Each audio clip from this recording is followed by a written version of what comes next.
உங்கள் சத்துருக்களை. அல்லேலூயா. இந்த உலகத்துல இயேசுவை எல்லாருக்கும் பிடிக்கும், அப்படிதானே?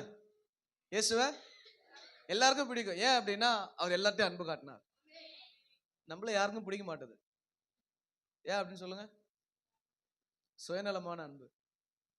ஆமென், அப்படிதானே? அதான் உண்மை. இயேசுவின் அன்பு நிமித்தம் அவர் பிரபலமானார். அன்பை மட்டுமே இயேசு காட்ட வந்தார். நம்மளுக்கும் அதே அழைப்பு தான். நம்மள யாருக்கும் பிடிக்காத காரணம்னா நம்ம அன்பை காட்டவே மாட்டோம்.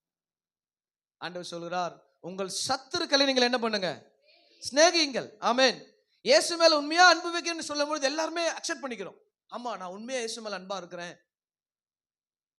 அவரை என் குடும்பத்தில் அவரை என்ன போல யாரும் இயேசுவை நேசிக்க மாட்டாங்க அப்படின்னு நம்ம சொல்றோம்.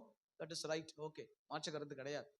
ஆனா இயேசு சொன்ன உபதேசத்துல தான் நான் அவர் மேல வைக்கிற அன்பு உண்மையா இருக்குதா இல்லையா அப்படின்னு தெரியும். ஆமென். கர்த்தருக்கு மகிமை உண்டாகட்டும். அப்ப இருக்கிறார். அல்லேலூயா. கர்த்தருக்கு மகிமை உண்டாகட்டும். அப்ப இயேசுவையும் அவர் ராஜ்யத்தையும் மையமாய் கொண்ட நமக்கு சில கண்ணியமான மதிப்பீடுகள் உண்டு.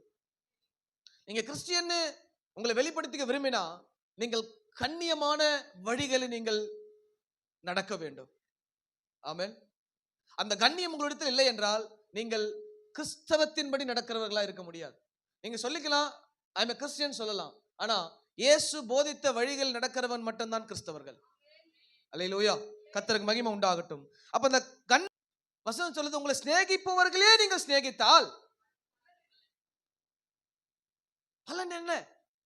ஆமென். நான் ஒரு குரூப்போட மட்டும் தான் பேசுவேன், ஒரு குரூப்போட மட்டும் தான் பழகுவேன், அவங்க வீட்டுல நான் பேச மாட்டேன், அவங்க நான் பழக மாட்டேன். அல்லேலூயா. ஆண்டவர் சொல்றார், சத்துருவ சிநேகின்றார். அல்லேலூயா. அப்ப அப்படி இருந்தா நான் ஆண்டவர் பிள்ளை இல்லையா? ஆயக்காரன் பரிசேயன். நீங்கள் ஆண்டவர் பிள்ளையா, ஆயக்காரனா, பரிசேயனா என்பதை உங்களுடைய சபை வருகை வெளிப்படுத்தாது, உங்களுடைய தசமபாக காணிக்கை வெளிப்படுத்தாது, உங்களுடைய உபவாச ஜெபம் வெளிப்படுத்தாது. நீங்கள் ஒருவனை சிநேகிப்பதில் தான் வெளிப்படும். ஆமென். அல்லேலூயா. அப்போ எல்லாரிடமும் சகஜமாய் உங்களால பேச முடிகிறதா? யோசிச்சு பாருங்களேன்.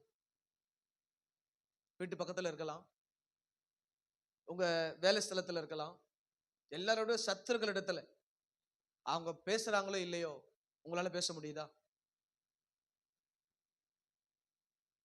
சத்துருக்கள் என்ன பண்ணுங்க? சிநேகிங்க. அல்லேலூயா.